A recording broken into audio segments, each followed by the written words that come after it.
Imagine waking up one day and realizing that the life you're living doesn't quite feel like your own.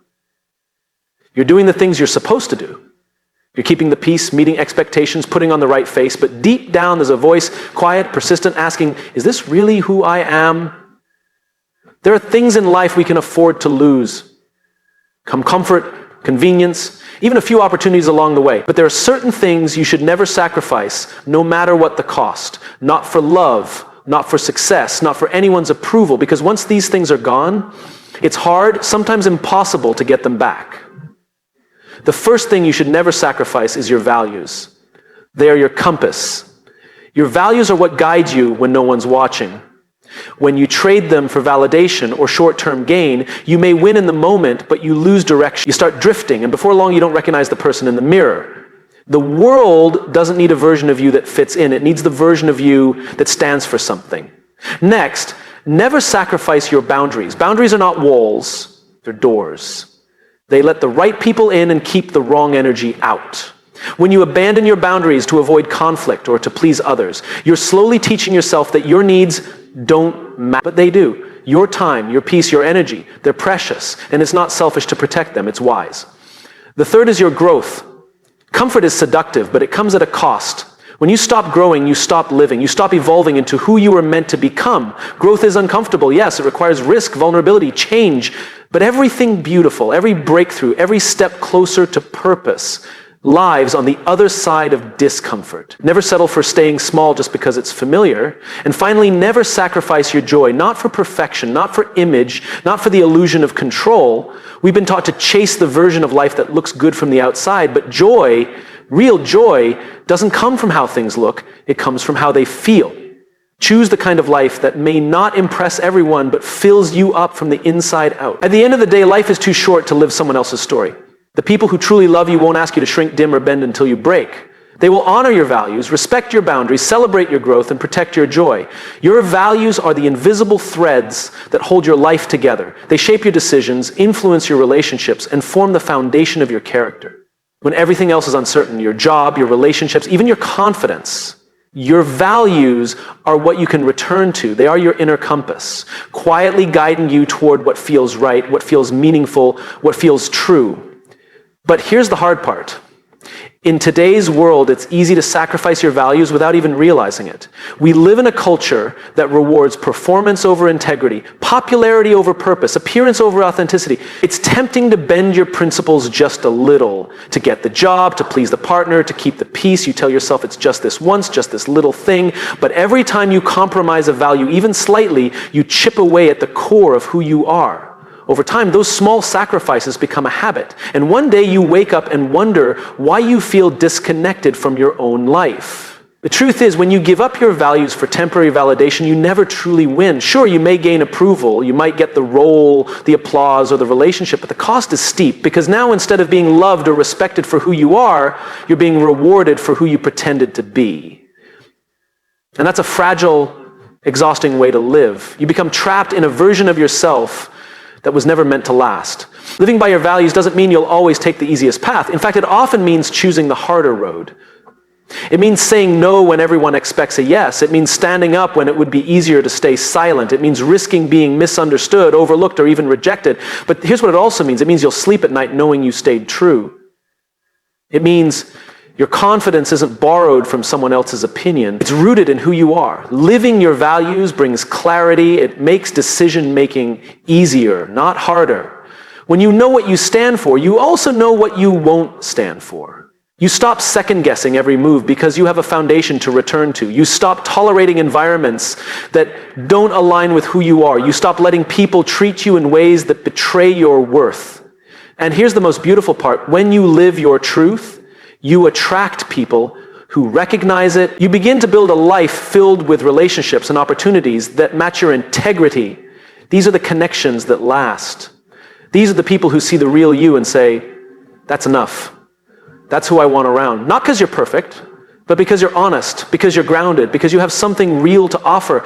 You don't need to be everything to everyone. You just need to be someone to yourself. You don't need the whole world to agree with your values. You just need to believe in them enough to live by them. At the end of the day, no title, no trophy, no applause is worth losing the essence of who you are. So ask yourself, what do I believe in? What do I stand for? What am I unwilling to trade, no matter what the world offers me in return? Your answers to those questions are not just part of your life, they are the key to a life that actually feels like yours. And when you lead with your values, you don't just change your own life. You give others permission to live with the same courage. Boundaries are not about shutting people out. They're about letting the right people in. They are the lines you draw to protect your peace, your energy, your priorities, and your identity. When you have clear boundaries, you're not being difficult, distant, or dramatic. You're being honest about what you need to stay well. And that's not selfish. It's one of the deepest forms of self-respect. Too often, people feel guilty for setting boundaries. We're taught to be agreeable, accommodating, and easy to be around. We confuse being kind with being available all the time. But kindness without limits becomes burnout. Generosity without boundaries becomes resentment. The truth is, you can't keep giving to others if you're constantly abandoning yourself. You cannot pour from a cup that's always empty. When you don't set boundaries, you end up saying yes to things you don't really want to do. You show up in places that drain you. You engage in conversations that leave you feeling smaller. And slowly, you start losing yourself in the effort to be everything for everyone. Your time no longer feels like your own. Your energy is scattered. And worst of all, you start feeling like your needs are less important than everyone else's. But something powerful happens when you begin to enforce boundaries. You take your power back. You start showing up with intention, not obligation. You say yes because you want to, not because you're afraid of what will happen if you don't. That shift from pleasing to choosing is where self-respect lives. It's where you stop negotiating your worth and start honoring it. Setting boundaries doesn't require you to be harsh. You don't need to raise your voice to be firm. You can love people and still say, that doesn't work for me. You can care deeply and still walk away when someone crosses a line. Boundaries aren't walls, they're bridges. They create the structure for healthy connection. Because real connection can't exist without honesty.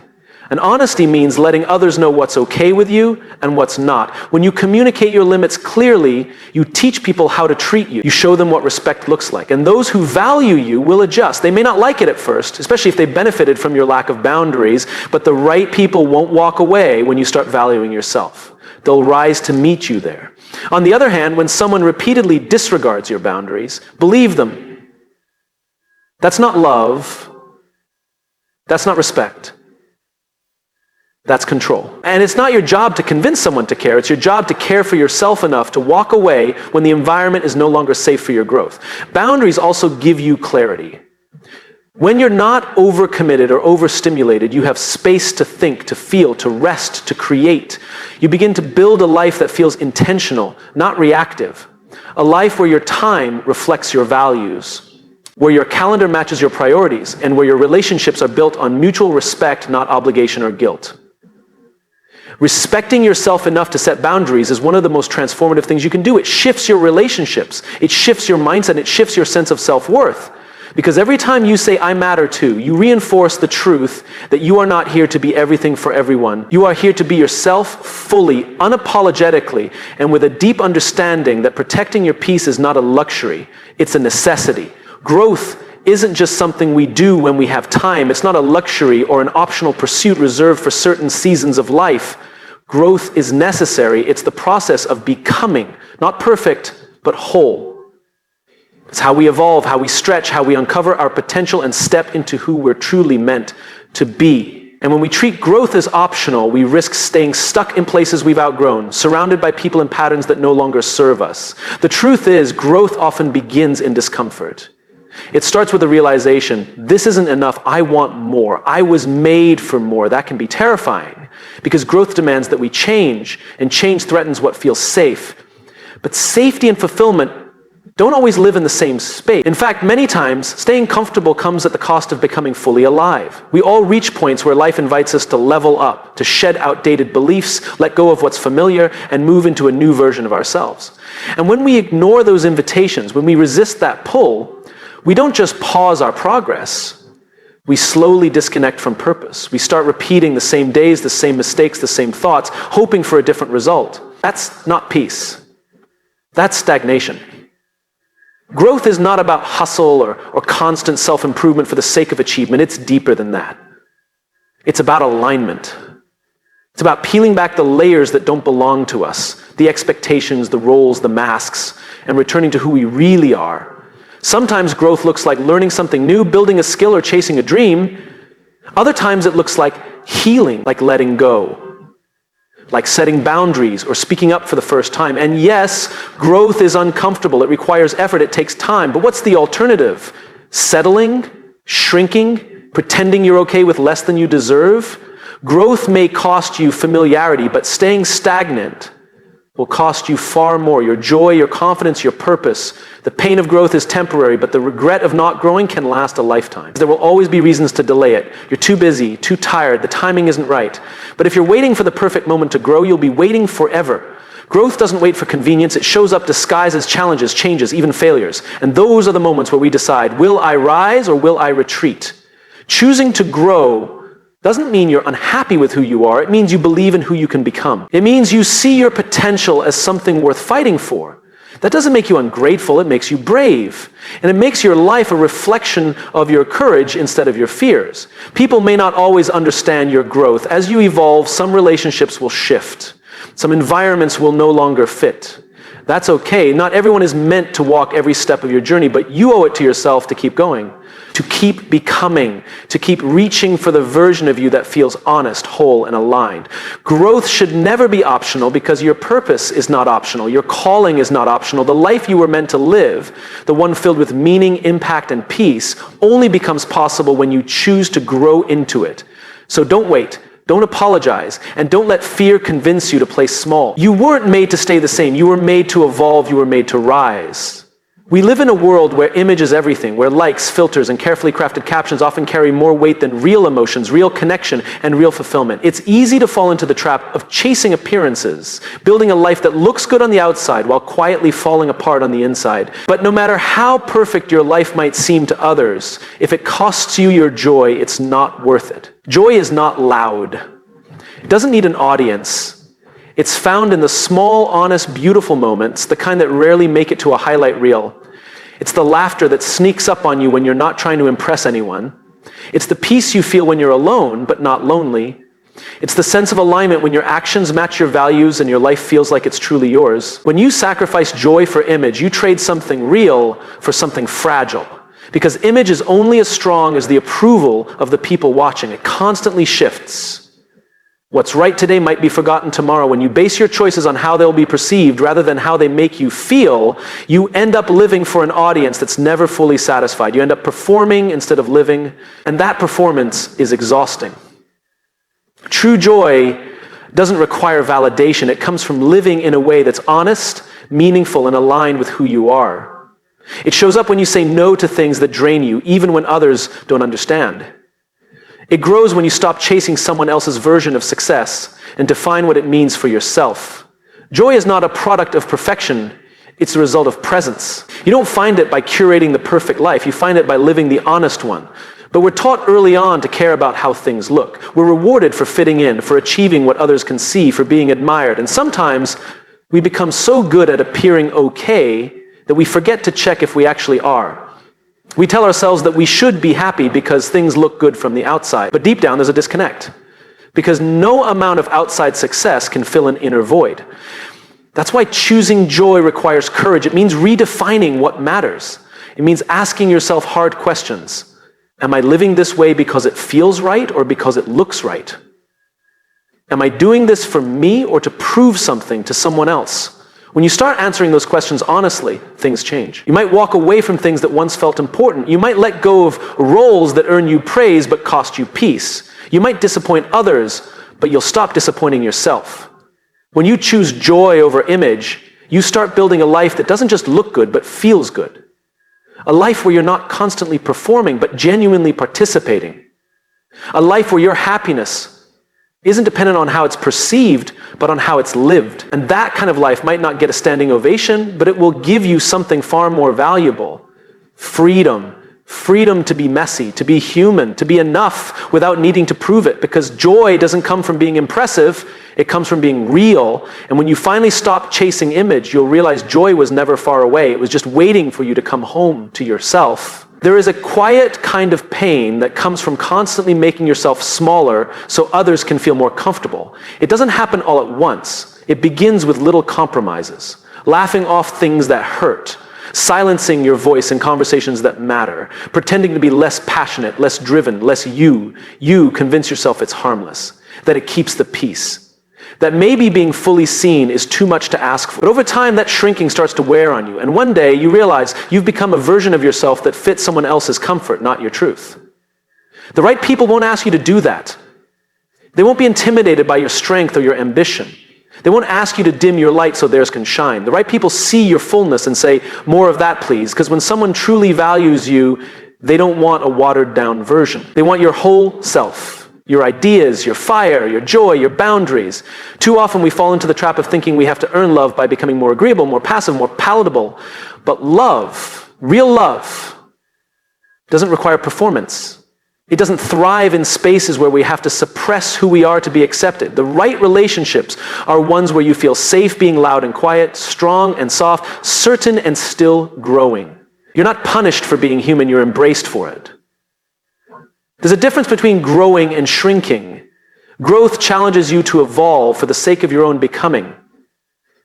Shrinking pressures you to conform for the comfort of someone else. One expands you, the other erodes you.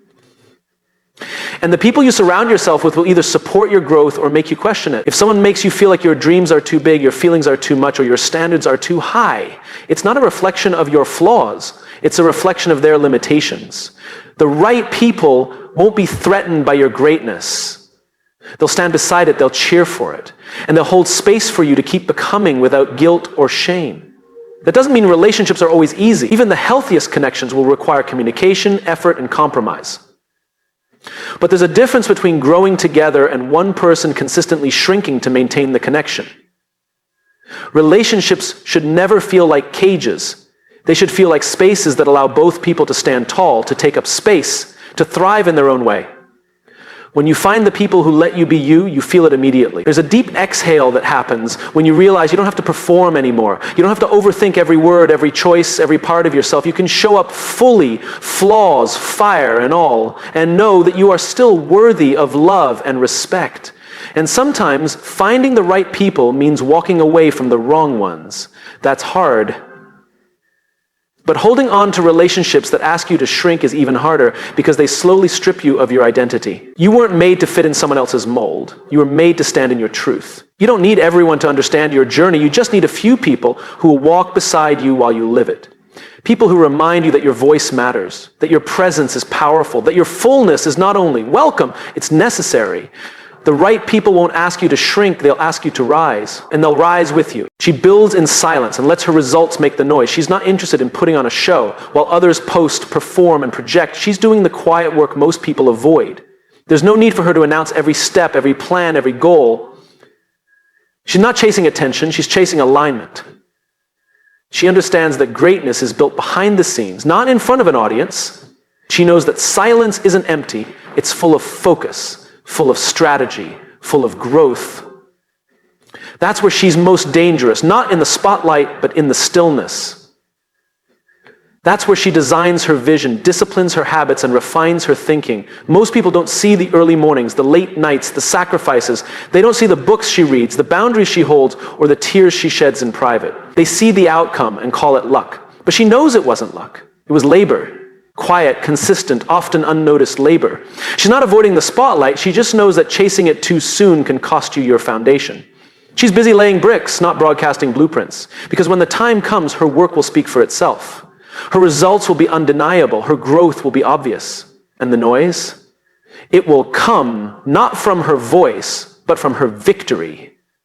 She doesn't overshare because she doesn't need to prove anything. She's secure in her process. She's not interested in convincing people to believe in her. She believes in herself. And that belief fuels her in ways that applause never could. Building in silence has taught her patience. It's taught her resilience. It's taught her how to stay grounded even when things get messy. She's learned that some seasons require isolation. Some breakthroughs demand privacy. Not everyone can understand your path, and not everyone needs access to it. She protects her vision like it's sacred, because it is. She doesn't invite every voice into her process. She doesn't hand out front row seats to people who've only come to watch, not support.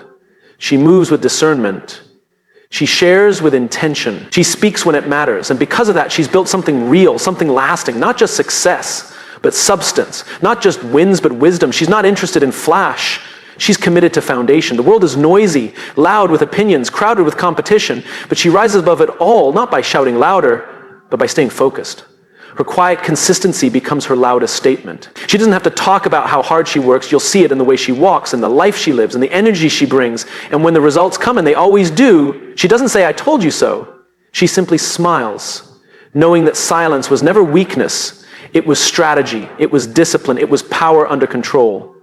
This is the strength of a woman who trusts her process, who refuses to rush her growth, who knows that anything worth building takes time, and anything rushed rarely lasts. So while others seek validation, she seeks mastery. While others want to be seen, she wants to be solid. And when the time is right, when the work is done, when the foundation is unshakable, her results will make the noise that her voice never had to. Her standards are her circle. She doesn't measure her worth by the number of people around her. She measures it by the quality of energy she allows into her space.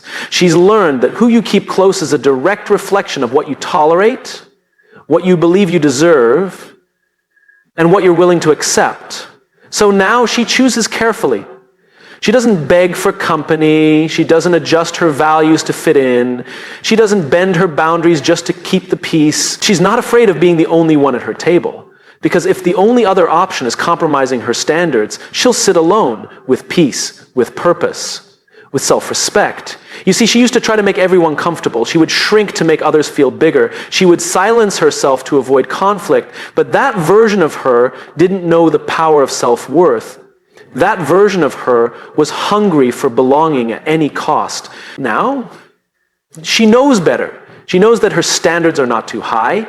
They're just too real for people who want access without accountability. She's not interested in half-effort, one-sided, drama-filled relationships. If someone wants a place in her life, they have to bring more than charm. They have to bring character. Her circle isn't defined by history. It's defined by alignment.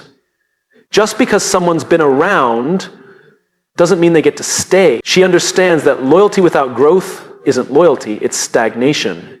And she refuses to be surrounded by people who keep her stuck. If you're in her circle, it's because you're honest, not perfect. It's because you respect her boundaries, not just her time. It's because you match her energy, not drain it. She's not looking for fans. She's not looking for followers. She's looking for real ones. People who challenge her to rise. People who show up with consistency, not just when it's convenient. And yes, that means her circle is small, on purpose. She doesn't entertain everyone because not everyone has earned the right to access her space, her heart, or her mind. She knows that being selective is not being mean, it's being wise. This standard extends beyond friendships. It shows up in how she dates, how she works, how she communicates. She doesn't entertain anyone who doesn't respect her values. She doesn't do surface level, she's all in or she's out. There's no middle ground when it comes to what she deserves. Her life, her peace, her vision. They're too important to be handed over to people who don't understand the weight of what she's building. She's building a life that reflects her truth, a life that makes her proud. And to do that, she can't be surrounded by energy that's out of sync with who she's becoming. Some people call her guarded. Others say she's picky. But the truth is, she's just awake. Awake to the fact that not everyone clapping is cheering.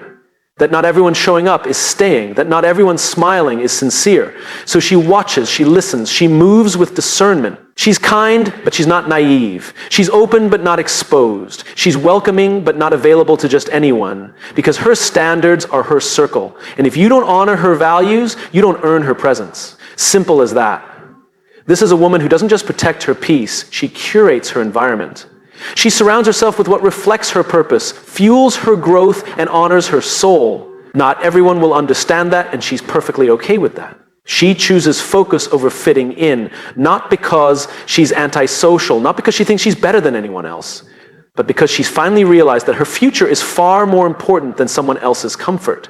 Fitting in used to be her goal. She used to bend, shrink, and soften herself just to be accepted. She'd laugh at things that weren't funny, go places she didn't enjoy, and stay silent when she should have spoken up, all because she didn't want to be left out, but not anymore. Now she's on a mission, and that mission requires focus. It requires clarity, consistency, and the kind of self-respect that doesn't crumble when she's standing alone. She's learned that the cost of constantly trying to fit in is authenticity, and she's not willing to pay that price anymore. She understands something now. Blending in may make you feel safe, but it rarely helps you grow. It keeps you small. It keeps you tied to people who only like the version of you that agrees with them, that doesn't challenge the norm, that never rises too high or shines too bright. But she didn't come this far to dim her light for the comfort of others. So she's chosen focus. She's chosen the path that demands solitude but delivers progress. She's chosen to wake up early while others sleep, to work while others party, to plan while others procrastinate. Not because she's boring, but because she's building. And yes, there are moments when it gets lonely, when the silence is loud, when she wonders if she's missing out. But then she remembers she's not missing out. She's leveling up. She's not falling behind. She's moving forward at her own pace in her own lane. People may not understand her choices. They may call her distant, too serious, even selfish. That's fine. She's not doing this for validation. She's not focused on being liked. She's focused on being fulfilled. That shift alone has freed her from so much noise. She used to worry about being invited, included, remembered. Now she's too focused on evolving, healing, and becoming the woman she was always meant to be. She's replaced comparison with concentration. Instead of watching what everyone else is doing, she's paying attention to her own progress. This kind of focus takes discipline. It means saying no when it would be easier to say yes. It means choosing growth over gossip, self-respect over social approval, purpose over popularity. It means being the one who's different in a world that pushes everyone to be the same, but this is what makes her powerful. She's not influenced by the crowd. She's led by her calling. And that calling has taught her that alignment matters more than acceptance. That the right people, the ones who truly get her, won't need her to change just to feel close. She's chosen to build a life that reflects who she really is, not who the world wants her to be. And that choice has made her unstoppable. Because when you stop needing to fit in, you become free to stand out. Now her focus is her filter. If it doesn't align with her purpose, it doesn't get her time. If it drains her energy, it doesn't get her attention. If it pulls her away from what matters, it simply doesn't belong. She's not interested in being everywhere or pleasing everyone. She's interested in being aligned, being grounded, and being intentional. That's why she's not easily distracted. That's why she's not always available. That's why she's different. Because she's not here to fit in, she's here to rise. And that takes focus.